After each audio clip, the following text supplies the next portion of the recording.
Ladies and gentlemen, this is Joe's Classic Video Games back with another cool pinball repair video for you this evening. Now, we have been working on this 1976 Bally Freedom Pinball Machine. Playfield's right there. That was dropped off with us by a customer. They wanted us to fix it up, so that's what we're doing.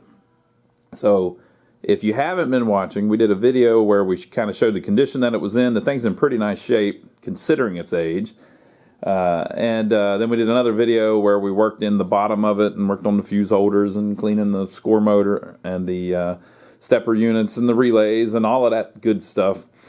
And now we are up to, we're going to work in the back box. So I'll pull it out and we'll see what kind of shape it's in. We already showed that on the first video, but it's actually very clean. But we'll look in the back and see what we need to fix up and hopefully get all that done. And we'll move one step farther down the aisle until eventually we'll have this thing back up and running. So here's what we're working with. Since we worked on the bottom panel last time, we cleaned these connectors here, which come up from the mech panel and connect to the insert panel, which is what this is called. If you saw the one we did on the Bally flip-flop just recently, you can see this one's very similar, but it's in much better shape. That flip-flop wasn't really in bad shape or anything, but this one it almost looks new inside. It's so nice. So you have 16 score reels, 4 for each player, and there is a fake score reel for each player with a 0 on it, and half of a 9 and half of a 1. And then you have the 3 Jones plugs that we already cleaned. And then over here you have what they're calling the player up unit. So basically, as this steps through, it changes everything. Player 1, player 2, player 3, player 4, and then it resets back.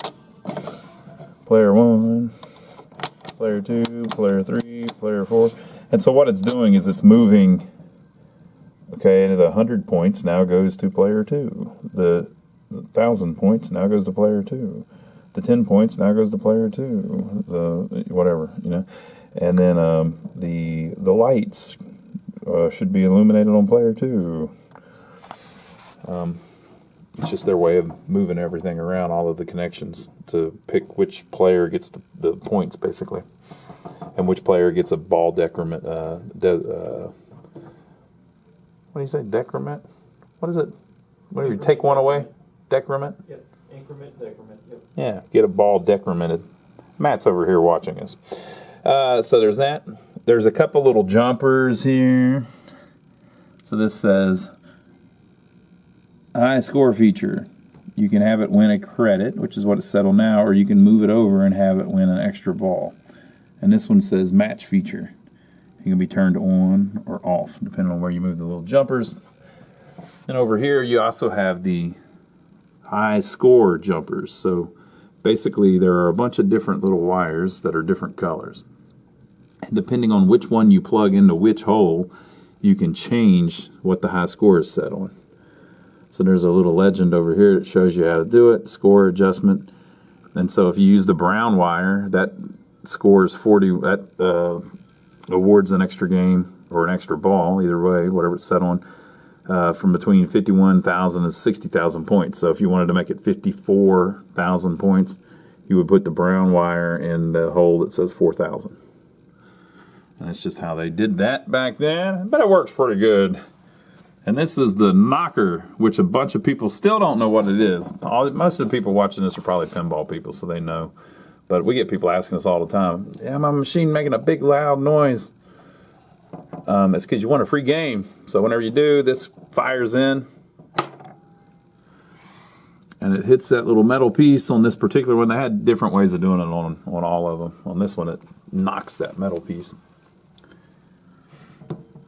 Then up here, you have the 100,000 point relays, which by this time they had, on the flip-flop, they were latches. They would latch on and stay like that. But on this one, they're not latches. They just pull in. Oh, no, they are latches. I'm sorry. Oh, they hold themselves in. Okay, that makes sense. So they they added a little switch on there to hold itself closed instead of having 2 coils like the older ones did. But basically what those are for is you only have 5 score reels. So when you get to 99,999 points, when you get that next point, it goes back to all zeros. So if the second player is doing that, and he gets to the where he rolls it over, it now says second player 100,000. It's kind of weird on this one how they did it, where it's not even near the score reels. But that's how that works. You have these relays down here, which are 10-point relay, 100-point relay, 1,000-point relay, and there isn't a 10,000-point relay because you can't win 10,000 points. You can end up with 10,000 points, but it's just because you get enough thousands that it makes it 10,000. And this is one of the score reset relays and the other score reset relay. So whenever these pull in, it starts pulsing all of the relays until they get back to zero, all of the scores until they get back to zero, and then they turn off. And then this one does some of the other ones. So one of them does 8 of them, and the other one does 8 of them. So when those pull in enough,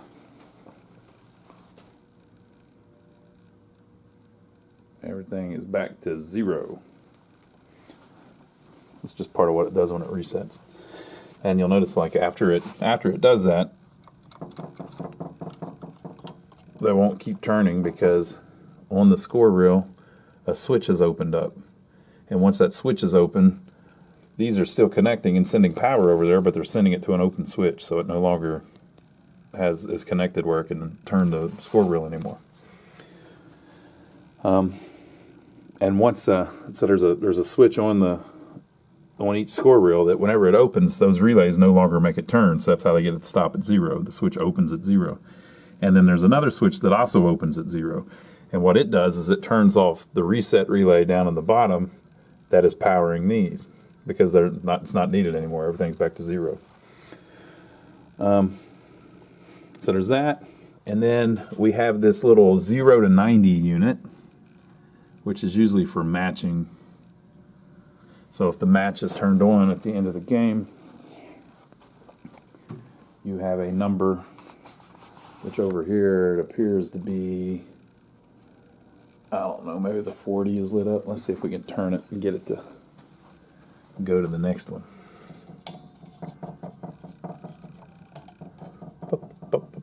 What is that? It's filthy. It's filthy, people. I think it was stuck up.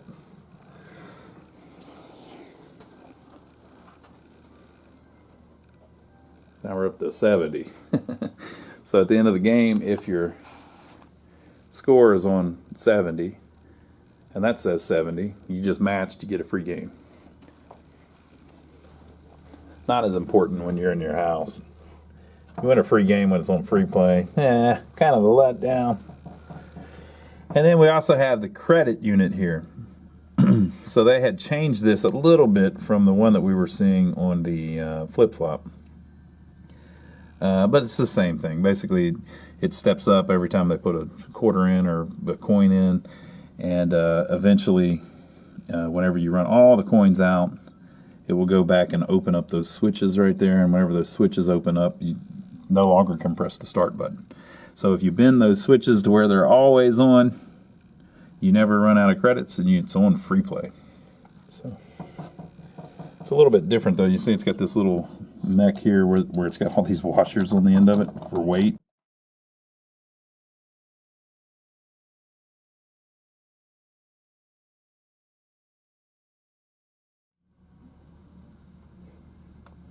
I muted that part because it was so loud, but whenever I did that, it locked on the coil, the knocker. But it has this bunch of weights here to pull the plunger back down whenever it lets go. But anyway, so we just need to clean all this stuff. So that's basically what will happen in the back box. So the score reels take the longest, but what I'll do is I'll turn it off. The first thing I want to clean is all of these relays. So we're basically just trying to get all the dust and the dirt and the crud off of the switches so that they make good connection. you don't want to adjust all of them unless you find one that needs adjustment. So if there's a switch that's closed, it should open. If there's a switch that's open, it should close. And if there's a switch that goes back and forth, it should go back and forth. That's all you need to know. So when the relay is in its setting position, some of the switches will be open. When the relay pulls in, all of those should close. If they're already closed, when the relay pulls in, they should open. And it's just as simple as that. If you get them all doing that, the thing will work. And we've already cleaned the Jones plugs, so we don't have to worry about that. So I'll clean through those, and I'll clean through those, and then we'll have to work on these 3 little stepper units. Okay, so everything's real clean, but I did find one little thing. So there's this wire runs over to one lug of these 4 100,000 point relays, and then it jumps over and jumps over. And then this one, it looks like it used to jump over, but it must have broken loose at some point, and they just put a little jumper wire on it that's just twisted on there. So I'm going to solder that in to make it better. But it doesn't look like the coil was replaced, so I guess maybe the wire just broke at some point. Now remember, this thing, well, you probably wouldn't, if you didn't see the other videos, this thing was only operated for 4 years. We've got the receipt for it. And it was sold into home use in 1980. It came out in 1976. So that's probably a repair that they did while it was still on location.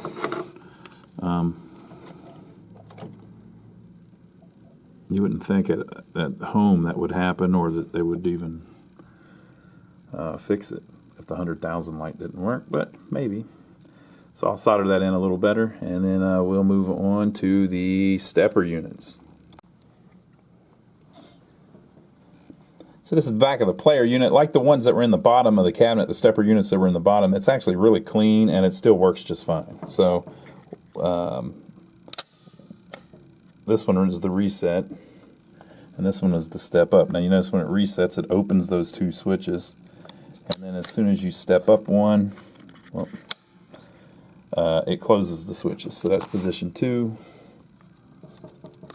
position 3, position 4. And that's all it'll do, player 1, 2, 3, and 4. And then once it goes past position 4, it needs to reset back to position 1, which opens the switches again.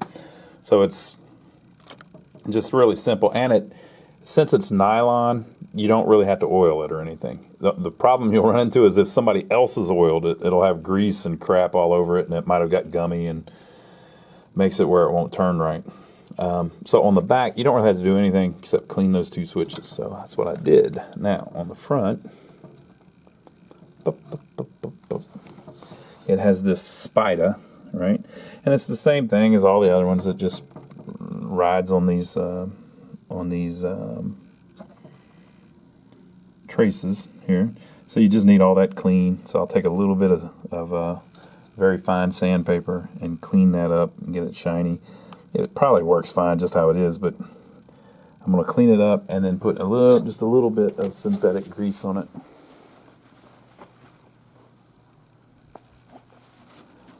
This stuff. Yeah, baby. And it's dielectric. Highly lubricous. Clear and non-toxic, so you can eat it. See, USDA authorized. Wait a minute. U.S. Department of Agriculture. Yeah, you can eat it, right? Aren't they the ones that authorize food? And it's made in Bohemia. This is the best stuff, I think. It works really good. Alright, so we'll put a little bit of that on there so that it just moves good, but it already moves good. So we're just trying to, long term, make sure that it doesn't run into any problems down the road. Alright, so I cleaned it up, put a little bit of grease on it, on the face of it, and it works great now. So I think that's position 4. Resets back to 1, 2, 3, 4. That's what you want. Nice and clean. So on this one, the credit unit, they have disabled basically it's at position 0 right now where it's out of credits, but the 2 switches are still connected, so it will never run out of credits. So that's like just the easiest way to put it on free play. But it does still step up and step back down, so all I did was clean the switches. Again, since it's so clean and it's still in good shape, there's no grease or anything on this nylon, so it still moves fine. Okay, so that's all of the relays, both of the big stepper units. So let's look at this little 0 to 90 unit, because it was actually stuck whenever I started messing with it. The plunger had pulled in and it was like kind of stuck like that. So I may have freed it up just messing with it, but it looks like it's got a whole bunch of dust and stuff on it. So we'll look at that and see if we can get it working a little better. Okay, so I've cracked this thing wide open. So there's a little clip on the end, and then there was a screw that holds the 2 sides together. And so you can see what it is. It's basically, they are using a plunger to turn one cam around, and then the cam has these little horseshoe contacts. And so as it spins, it connects the inside trace, F, to whichever other one that it's sitting on. And so you can see it's a little dirty, so I'm going to do the same thing. Clean that up, put new grease on it. Get it we'll probably get it to spin a little better. And then there's another one down there below it too, doing the same exact thing. So I'll have to pull that cam out carefully to clean it. And then I'm going to pull out the plunger and get all the dust off of it too. It's got like a bunch of EM dust on it that's probably letting it get jammed in that nylon sleeve there coming out of the coil. Look at that, high def. What do you think about that? So just going to clean it up, clean it up, clean it up, clean it up, clean it up. So I'll show you what it looks like when I take that part out. So there's the other little board. Ingenious little design. And this little thing you may recognize as basically the same piece that's inside the score reels. And it just, the plunger steps it around and it just spins around and connects things together and makes lights light up and makes the match circuit work. So I'll start putting it back together. Okay, so we went all through it, and now when you use the plunger,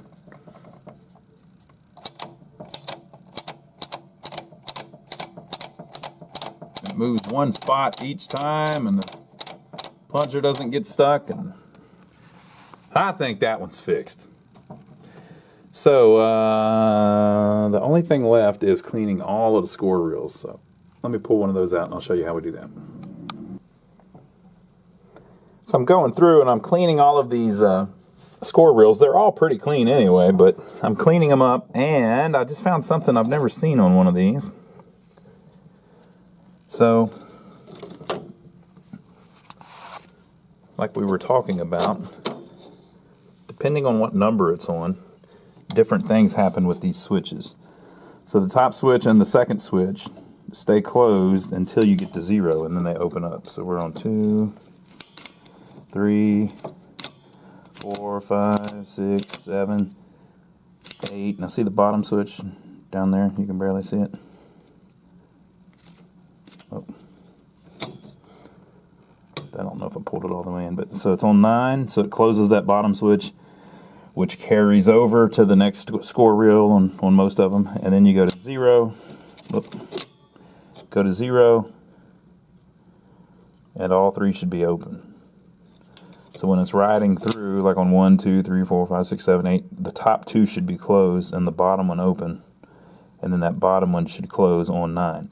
So that's all very common, but this is what I've never seen before. Usually there's an end of stroke switch here, which, let me pull out another one to show you.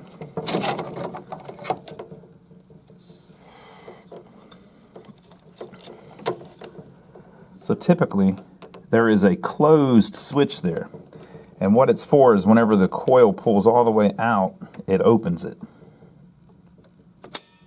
Okay?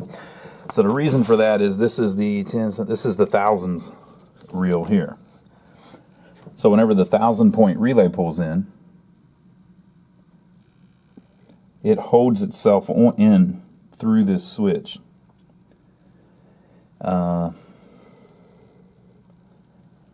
And the reason that it does that is so that, let's say you hit a switch that's 1,000 points on the playfield. So you hit it and it closes. Well, you only hit it for just a second. So the machine has to see that you connected it, turn on the 1,000-point relay.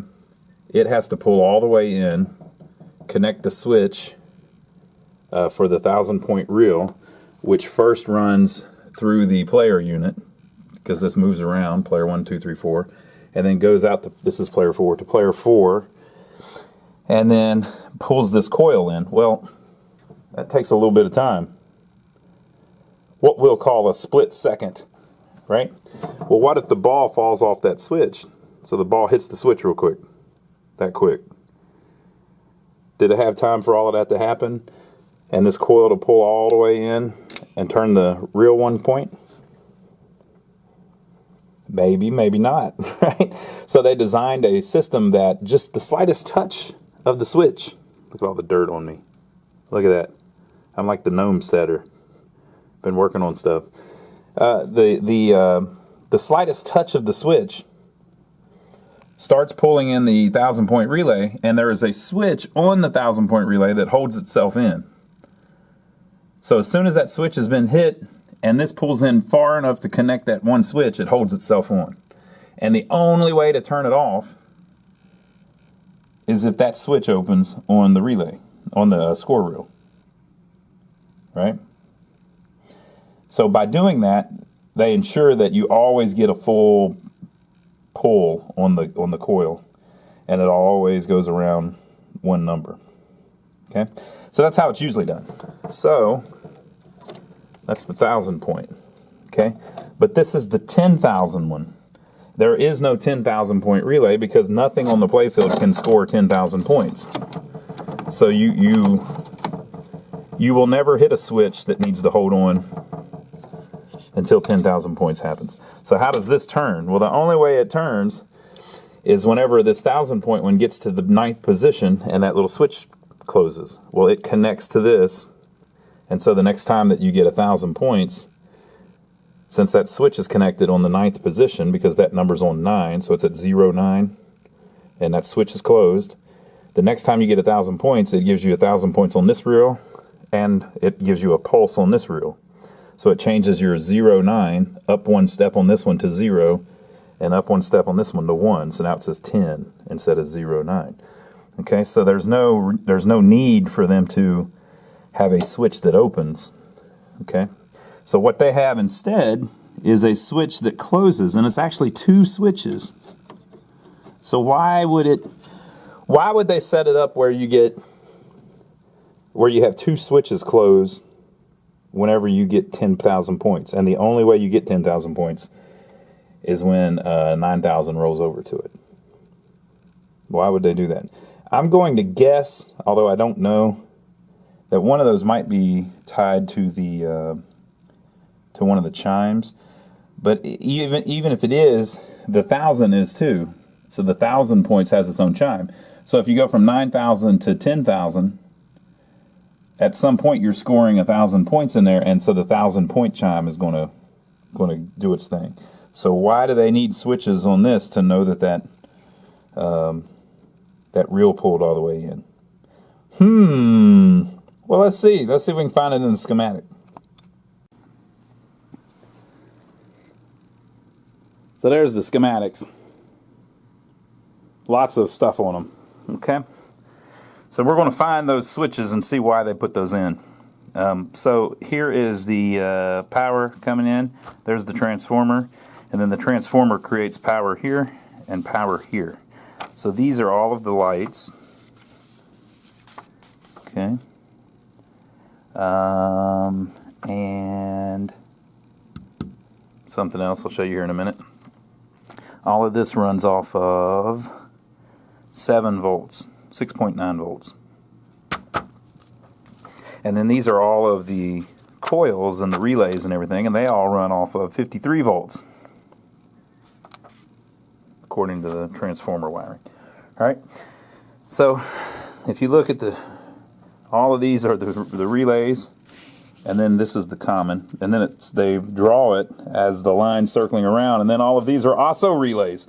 So by this time, these things were really complex. So in other words, if that wasn't doubled up like that, this schematic would be twice as long. It's pretty cool. So that seems like, oh man, how in the hell would you ever figure that out? I had a guy on a video earlier saying, help, please, I don't know what I'm doing. It looks like it's a lot worse than it is, people. These big, long schematics, that's a good thing because it shows you where every little freaking thing is. Okay?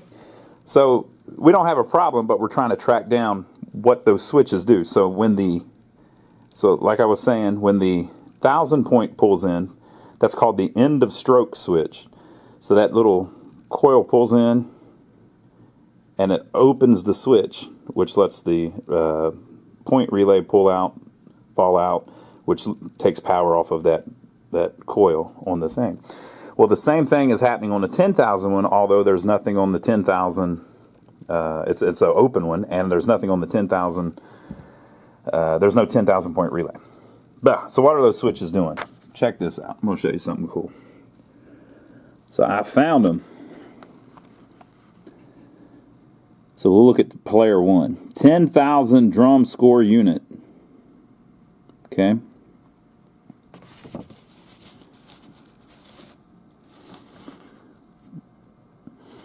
Okay, so this, we're just going to look at the first player here, but there are 4 of them. Okay. So if you're the first player, if you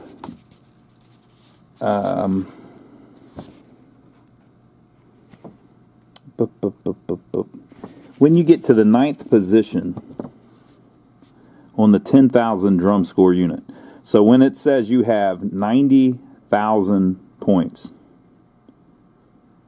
so 90,000, 91,000, 99,000, whatever, but the 10,000 drum score unit is in the 9th position. So there is a 9 displayed on the 10,000 drum score units. Now remember, it can't show you 100,000. It can only show you 99,990.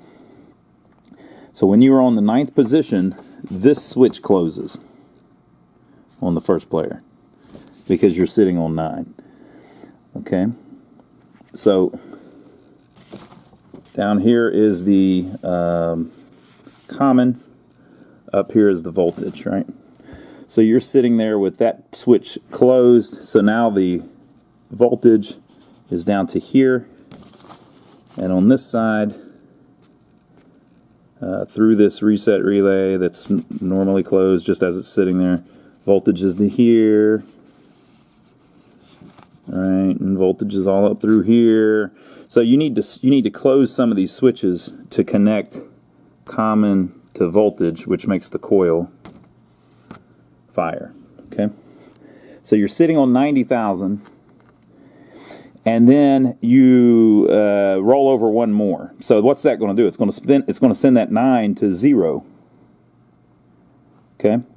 Well, when it does that, those switches we were just looking at, one of them touches 2 other ones. All 3 of those you saw would like connect together at the end of stroke, right? So power will be coming through that switch because you're in the 9th position. All 3 of these will connect together because it's at the end of the stroke, which will connect power all the way through them down through that switch. So what's that switch say? It's the player's 100,000 relay. So that's those ones at the top of the back box that we were looking at. If I can get the freaking focus to cooperate. Man, lately it's been tripping. So there's those 100,000 point relays at the top. So that's what this is. So the first player, 100,000 point relay. So whenever you roll from 9, you're in the 9th position, power will connect down through here. All 3 of those basically get smashed together, which sends power down here to the first player 100,000 point relay. Well, when it pulls in, it connects a switch on itself that will then hold it on from then on because you scored 100,000 points. So it holds itself in through a switch on itself. So now this is held in. So what does it do? It opens this switch. So whenever you go to 110,000, the next time you get to the 9th position and you're about to do it again, or I guess it would be 200,000, and you're about to do it again, this thing is open because this relay is pulled in, so this normally closed switch is now open, right? So it only does it one time, whatever it does, right? But the first time you do it, whenever you pull this in, power connects through here and through here to turn it on, but it also connects through here because since it hasn't been pulled in yet, that's still on. That's still connected because that's normally connected. So it sends power over here and it energizes this over-the-top delay relay. So the over-the-top delay relay, what a name, pulls in, and it holds itself on through this switch here on itself, but not permanently, because they have wired a 455 bulb, which is a blinker, in series with it. So a 455 bulb has this special property where it lights up, and then the filament is kind of like on a hinge, and the filament is like spring steel or something, and as it heats up, it eventually changes form. It goes pop and pops apart, and it's no longer connected, so the bulb goes off. So you can put a 455 bulb anywhere that usually you get 6 volts. This is a lot higher, but I guess it's because since they're going through the coil, it's got resistance. But that bulb will heat up and then open up. So why are they doing all that? It's so that this over-the-top delay relay will only be on for 3 or 4 seconds. So why would they want the relay to only be on for 3 or 4 seconds? Well, we find the answer down here. There is a switch on the over-the-top delay relay that gets pulled in when it gets pulled in, that turns on a freaking buzzer. So this looks like a buzzer to me. So they have a buzzer wired up for whenever you get 100,000 points, but only when you roll over to 100,000, and it only does it for a few seconds until that bulb pops open, which is probably, yeah, that's it right there. The over-the-top delay relay. So one of those switches on it holds itself on until the bulb pops open, and then the other one is what turns on the buzzer. Very cool. Okay, folks, so I have cleaned all of the switches. Of course, the zeros are not actual reels. Cleaned all the reels and the switches on the reels. And I've got all of them set on something other than 0, except for the fake ones, which can't move. So why am I doing that? It's so that whenever, we don't even have the play field in it yet, so we can't play it, but whenever we try to start a game, it should reset all of them back to 0. So we're going to try to see if it does that. When I turn it on, it might do something. Nope. Okay, so I'm going to hit the start button. Let's see if it even tries to do anything.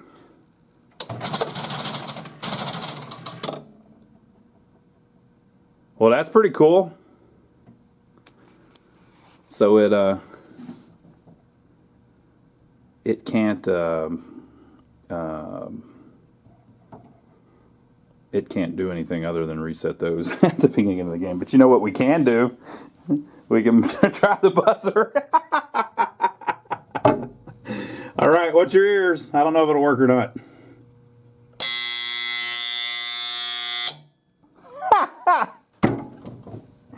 It's the little things in life, people.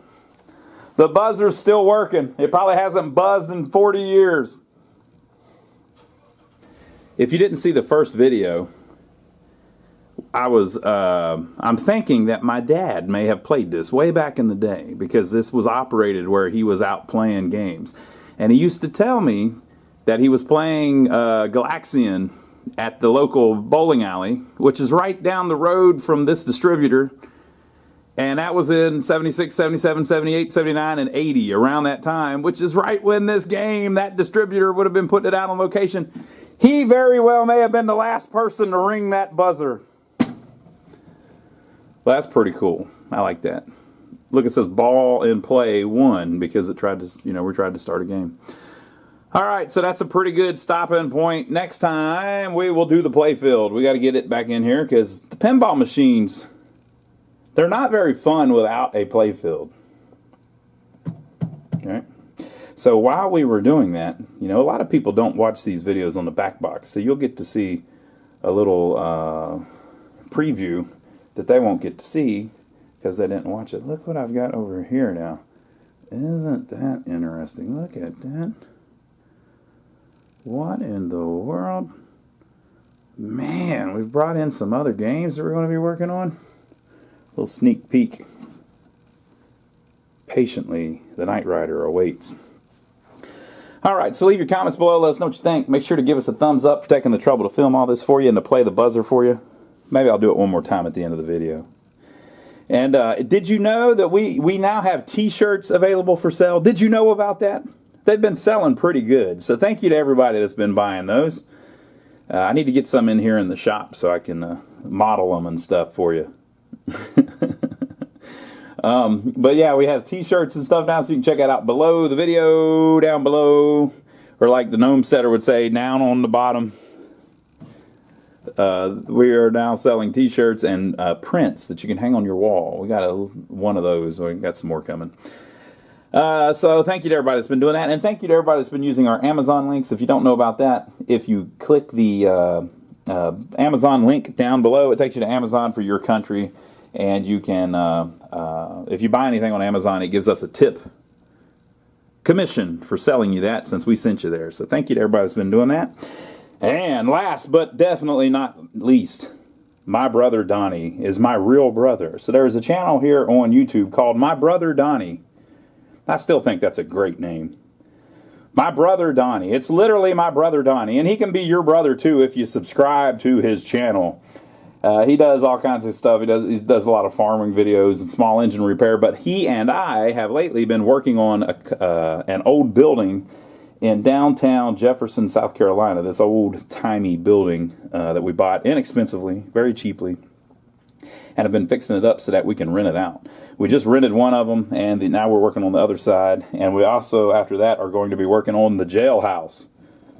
Yeah, the original jailhouse of the town. It doesn't have the jail bars in it, though, anymore, so you'll just have to imagine what it must have been like. But we're working on that next. So make sure to subscribe to us over there. I'm over there with him most of the time, but he does a lot of videos as well. And thank everybody for subscribing to that. But we will see you on the next video when we work on the playfield over there. See it over there patiently waiting on us? Won't be long. So we'll do that next time, and hope you enjoyed it. Have a good evening.